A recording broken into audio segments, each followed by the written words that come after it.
அஸ்ஸலாமு அலைக்கும் வரஹ்மத்துல்லாஹி வபரகாத்துஹு. அல்ஹம்துலில்லாஹி வஹ்தா வஸ்ஸலாத்து வஸ்ஸலாமு அலா மன் லா நபிய்ய பஅதஹு பாத். எல்லா புகழும் ஏகறிவனாகி அல்லாஹ் ஒருவனுக்கு மாத்திரம் உரித்தானதாக.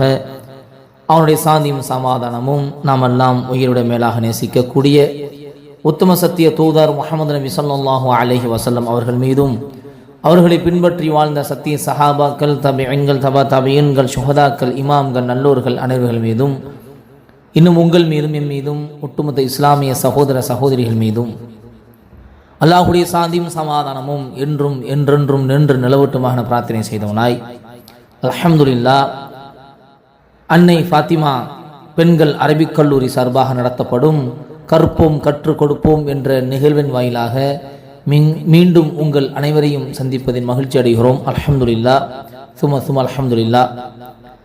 இன்றைக்கான செய்தி, நாம் இதற்கு முன்னால் இஸ்லாம் 5 விஷயங்களின் மீது கட்டமைக்கப்பட்டு உள்ளது என்ற விஷயத்தில் முதலாவது விஷயமாக ஷஹாதத்தி அன்லா இலாஹா இல்லல்லாஹ், அல்லாஹ்வை தவிர வணங்குவதற்குரிய உண்மையான இறைவன் வேறு யாரும் இல்லை என்றும்,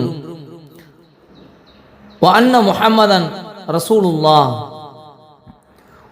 முஹம்மது நபி ஸல்லல்லாஹு அலைஹி வஸல்லம் அவர்கள் அல்லாஹ்வின் தூதர் என்றும் சாட்சி கூற வேண்டும் என்ற விஷயத்தை நாம் பார்த்தோம்.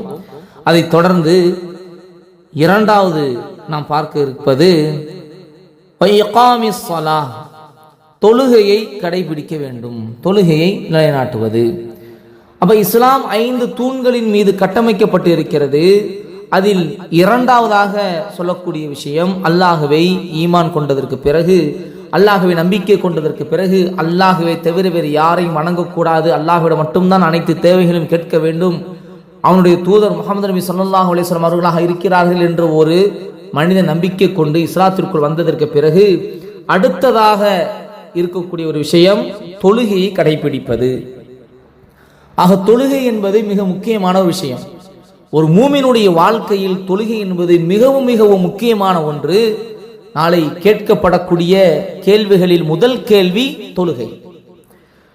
நம்முடைய கேள்வி நாளை மறுமையில் கேட்கப்படக்கூடிய கேள்வி, முதல் கேள்வி தொழுகை என்று இருக்கும் பொழுது, நம்முடைய தொழுகையை எந்த அளவுக்கு நாங்கள் பேணி காத்து வருகிறோம் என்பதை நாங்கள் இங்கு கவனம் எடுக்க வேண்டும். எந்த அளவுக்கு பேணி காக்கக்கூடியவராக இருக்கிறோம், வக்துக்கு சரியான முறையில் தொழக்கூடியவர்களாக இருக்கிறோமா, நேரத்தை தவறாமல் தொழக்கூடியவர்களாக இருக்கிறோமா?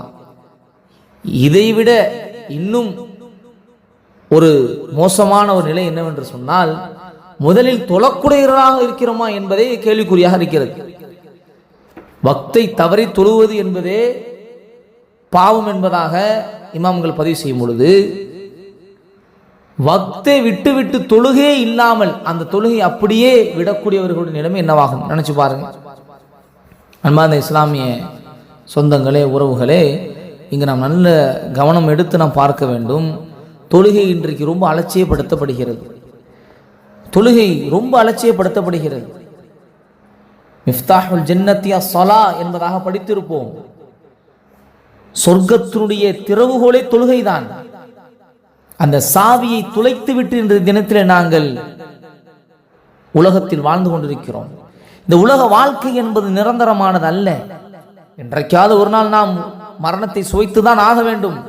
அது எத்தனை ஆண்டுகள் இந்த உலகத்தில் நாங்கள் காலங்களை தள்ளினாலும் சரி, 100 ஆண்டுகளாக இருக்கலாம், 200 ஆண்டுகளாக இருக்கலாம். ஆனால் பெரும்பாலான அடியார்களுடைய வாழ்க்கை என்பது 60க்கும் 70க்கும் இடைப்பட்ட காலம் என்பதாக அல்லாஹ்வுடைய தூதர் ஸல்லல்லாஹு அலைஹி வஸல்லம் அவர்கள் சொல்லியிருக்கிறார்கள். ஆனால் ஏதோ இந்த உலகத்தில் வாழும் பொழுது மரணமே இல்லாததை போன்று, இந்த உலகத்தில் நாங்கள் நிரந்தரமாக வாழ்வதை போன்று தொழுகை விட்டவர்களாக, அல்லாஹ்வை மறந்தவர்களாக, மறுமையில் அலட்சியம் காட்டியவர்களாக வருகிறோமே. அல்லாஹ் பாதுகாக்க வேண்டும், அல்லாஹ் பாதுகாக்க வேண்டும். நேரத்திற்கு தொழக்கூடியவர்களாக இருக்க வேண்டும். ஏற்கனவே நாம் இதற்கு முன்னால் உள்ள செய்திகளில் படித்திருப்போம். இமாம் தஹபி ரஹ்மத்துல்லாஹி அலைஹி சொல்வார்கள், நேரத்தை கடத்தி தொழக்கூடியவனுக்கே பாவம் என்பது பதிவு செய்திருப்பார்கள். நேரத்தை கடத்தி தொழுவது, அசருடைய நேரத்தில் போய் துஹர தொழுகிறது, இதுவே பாவம் என்பார்கள். அப்படி என்றால் ஒட்டுமொத்தமாக தொழுகையை முழுமையாக விடக்கூடியவன் எவ்வளவு பெரிய பாவியாக இருப்பான். ஒரு மூமினுடைய அடையாளம், ஒரு முஸ்லிமுடைய அடையாளம் அதை இழந்துவிட்டு இன்றைய தினத்தில் மற்ற காரியங்களில் நாம் ஈடுபடுகிறோம். தொழுகையை விட வேறு என்ன ஒரு முக்கியம் நமக்கு இருக்கிறது? அல்லாஹ் குர்ஆனிலே பதிவு செய்வான், வமா ஹலக்குல் ஜின்ன வல் இன்ஸ இல்லா லியஅபுதூன். இந்த மனித சமூகத்தையும் ஜின் சமூகத்தையும் நாம் எம்மை வணங்குவதற்காக அன்றி வேறு எதற்காகவும் படைக்கவில்லை என்று அல்லாஹ் பேசுவான். ஆக இந்த உலகத்தில் நாம் வாழக்கூடிய நம் நோக்கம் உலகத்தில் கோடிக்கணக்கில் சம்பாதித்து வாழ்வதல்ல. முதலில் அல்லாஹ்வை நாம் வணங்குவதற்காக வேண்டித்தான் நாம் இந்த உலகத்தில் நாம் வாழுகிறோம். அதை கவனம் செலுத்த வேண்டும். அல்லாஹ்வை வணங்குவதற்கு உடல் சக்தி வேண்டும், அதற்கு சாப்பிட வேண்டும், சாப்பிடுவதற்கு சம்பாதிக்க வேண்டும். இதுதான் நம்முடைய முதல் நோக்கம். ஆனால் இன்னைக்கு உலகத்தில் வாழ்வது, மிகப்பெரிய மாளிகைகள் கட்டுவது, உலகத்தில் மிகப்பெரிய செல்வந்தனாக இருப்பது, தேவைகளை பூர்த்தி செய்து கொள்வது மட்டுமே நோக்கமாக இருக்கிறது. இந்த தொழுகை என்பது மிகவும் கவனம் குறைவாக இருக்கிறது. அப்படி அல்ல. உலகத்தில் வாழ்வதுடைய நோக்கம் அல்லாஹ்வை வணங்க வேண்டும். என்னுடைய தேவைகள் நாம் பூர்த்தி செய்து கொள்வோம், அல்ஹம்துலில்லாஹ். ஆனால் அதையே முழு நோக்கமாக கொண்டு தொழுகையை விட்டு விடுகிறோமே, அல்லாஹ்வை மறந்து வாழ்கிறோமே, இது எவ்வளவு பெரிய ஒரு அநியாயம். நாளை மறுமையில் என்ன பதில் சொல்ல போகிறோம்? நிரந்தரமான வாழ்க்கை அது. இப்போ உலகத்தில் நாம் வாழக்கூடிய காலங்களில் அல்லாஹுக்கு செலுத்த வேண்டிய கடமைகளை சரியான முறையில் நாங்கள் செய்து வர வேண்டும். குறிப்பாக பெண்கள் நேரம் வந்துவிட்டால் அவர்கள் தொழுது கொள்ளலாம். அவர்கள் பள்ளிக்கு வர வேண்டும் என்ற அவசியம் கூட இல்லை. அந்த அடிப்படையில் அவர்கள் வீட்டில் இருக்கக்கூடிய சமயத்தில் 10 நிமிடத்தை ஒதுக்கி, எவ்வளவு பெரிய வேலையாக இருந்தாலும் 10 நிமிடத்தை அல்லாஹ்வுக்காக ஒதுக்கி அந்த நேரத்தை தொழுதுவிட்டு நமது வேலையை நாம் தொடங்கலாம். ஆனால் என்ன செய்கிறோம்?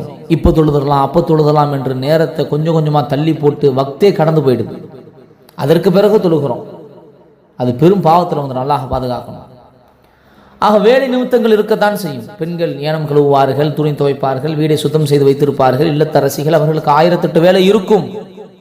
அப்போ உங்களுக்கு வேலை இருக்கும் பொழுது அந்த சிறிது நேரம் வக்து வந்த உடனே அந்த வேலையை அப்படியே கொஞ்சம் நேரம் ஒதுக்கி வச்சுட்டு 10 நிமிஷம் தொழுதுட்டு வந்து அந்த வேலையை தொடங்கலாமே. சிலர்கள் வேலையை முடித்து விட்டு நாம் என்ன செய்வோம்? தொழுகுவோம் என்று வேலையை முடிப்பார்கள். லுஹருடைய வக்து கடந்து போய் அசருக்கு வந்துடும். சிலர் வேலையை முடிச்சுட்டு சேர்த்து அசந்துட்டு என்ன செய்வோம்? தொழுதுருவோமே என்று கொஞ்சம் கண்ணசருவார்கள். அப்படியே அந்த வக்து கடந்து போயிடும். இது பாவத்தில் விட்டுரும். இது அலட்சியம். இது அலட்சியத்தில் கொண்டு போய் சேர்த்துரும். நாளை மறுமையில் நம்முடைய வாழ்க்கையை கேள்விக்குறியாக ஆக்கிவிடும். இளம் சமூகம் இன்றைய தினத்தில் தொழுகையை விட்டுவிட்டு தேவையில்லாத அனாச்சாரங்களில் ஈடுபட்டு தனது வாழ்க்கை என்ஜாய்மெண்ட்ங்கிற பெயரில் மறுமையை துளைத்து கொண்டு இருக்கிறார்கள். பெற்றோர்கள் இதில் கவனம் எடுக்க வேண்டும். முதலில் பெற்றோராக இருக்கக்கூடிய நாம் தொழக்கூடியவராக, வணங்கக்கூடியவர்களாக, பள்ளியோடு தொடர்பு இருக்கக்கூடியவர்களாக நாம் இருந்தோம் என்று சொன்னால் நமது பிள்ளைகளும் தானாக செய்வார்கள். நான் தொழாமல், நான் குர்ஆன் ஓதாமல், மார்க்கத்தோடு நான் இணைந்தில்லாமல் என் பிள்ளை மட்டும் இருக்க வேண்டும் என்று சொன்னால் என் பிள்ளை என்னை பார்த்து கேள்வி கேட்கத்தான் செய்வான். எனது அம்மாவை நீங்கள் தொழவில்லை, எனது வாப்பா நீங்கள் தொழவில்லை, என்னை மட்டும் என் தொலை சொல்றீங்க என்று கேட்டால் என்ன பதில் வைத்திருக்கிறோம்? அப்படியே அமைதியாக இடும். அவனுடைய வாழ்க்கையும் அதே போன்று சென்று அல்லாஹ் பாதுகாக்கணும். அதனால நமது வீட்டை அமல்களால் அலங்கரிப்போம். பொருட்களால் அலங்கரித்தது போதும், கொஞ்சம் அமல்களாலும் அலங்கரிப்போம். வீட்டில் பெண்கள் குர்ஆனை ஓதுங்கள். வீட்டில் சுன்னத்தான தொழுகைகளை தொழுகுங்கள், ஃபர்தான தொழுகையை தொழுகுங்கள். குர்ஆனுடைய சப்தம் வீட்டில் கேட்கக்கூடியதாக இருக்க வேண்டும். தொழுகையை நிலைநாட்டக்கூடியதாக இருப்போம். இன்ஷா அல்லாஹ். அன்பார்ந்த இஸ்லாமிய சொந்தங்களே, உறவுகளே, எக்காரணத்தை கொண்டும் நமது ரப்பை வணங்குவதை விட்டும் நாம் ஒரு காலம் புறம் போய்விடக்கூடாது. அல்லாஹ் பாதுகாக்க வேண்டும். அல்லாஹ் பாதுகாக்க வேண்டும். நாம் தொழுகை நிலைநாட்டக்கூடியவர்களாக இருப்போம். எந்த காலத்திலும் எப்படிப்பட்ட சூழ்நிலையிலும் தொழுகை நிலைநாட்டக்கூடியவர்களாக இருப்போம். அல்லாஹ் ரப்புல் ஆலமீன் அப்படிப்பட்ட ஒரு நல்ல அடியார்களாக அல்லாஹ் ரப்புல் ஆலமீன் நம்மளை ஆக்கருள்வானாக. வீட்டில் இருக்கக்கூடிய பெண்கள் எவ்வளவு வேலை நிமித்தம் இருந்தாலும் சிறிது நேரத்தை ஒதுக்கி தொழுது விட்டு அந்த வேலையை துவங்குங்கள். ஆண்கள் பள்ளிக்கு விரைந்து சென்று தொழக்கூடியதாக இருங்கள். நமது இளம் சமுதாயத்தை அல்லாஹ் ரப்புல் ஆலமீன் தொழக்கூடிய சமுதாயமாகவும் நாளை மறுமையில் வெற்றி பெறக்கூடிய சமுதாயமாகவும் அல்லாஹ் ரப்புல் ஆலமீன் நம்ம அனைவரையும் ஆக்கி நமது குடும்பங்களோடு ஜன்னத்தில் ஃபிர்தௌஸில் நபியோடு ஒன்றாக இருக்கக்கூடிய வாய்ப்பை அல்லாஹ் தந்துள்ள வேண்டும் என பிரார்த்தனை செய்வோம். தொழுகை நிலைநாட்டுவோம். அல்லாஹ் ரப்புல் ஆலமீன் நாளை மறுமையில் நமது பாவங்களை மன்னித்தருள்வானாக. மீண்டும் கற்போம் கற்றுக் கொடுப்போம் என்ற நிகழ்வின் வாயிலாக நாளை தினம் மற்றொரு செய்தியோடு சந்திப்போம். அஸ்ஸலாமு அலைக்கும் வரஹ்மத்துல்லாஹி வபரகாத்துஹு.